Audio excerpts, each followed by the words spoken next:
ছোট্ট সোনামণিরা, তোমাদের আজকে একটি মজার গল্প বলবো। গল্পটির নাম কোথায় আমার মা। এক যে ছিল হাঁসের ছানা। ডিম থেকে বেরিয়েই সে দেখল তার মা নেই। ভাবল সে খুঁজতে হবে মাকে।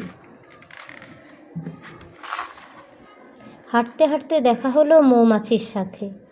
বলল সে, তুমি কি আমার মা? মৌমাছি বলল, না না না। তাহলে কোথায় আমার মা? মৌমাছি বলল, আমি জানি না, চলো খুঁজে দেখি তাকে। এবার দেখা হলো প্রজাপতির সাথে। হাঁসের ছানা বলল, তুমি কি আমার মা?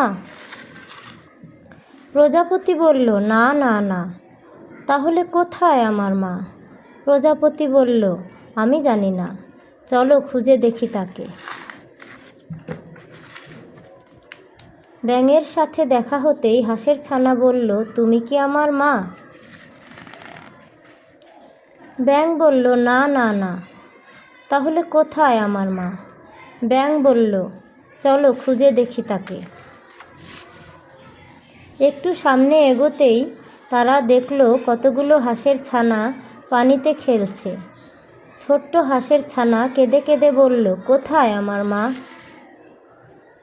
হঠাৎ শুনল হাঁসের ছানা, আমিই তোমার মা, এসো আমার ছা। বলল হাঁসের ছা, তুমিই আমার মা, আমায় ছেড়ে তুমি আর কোথাও যেও না।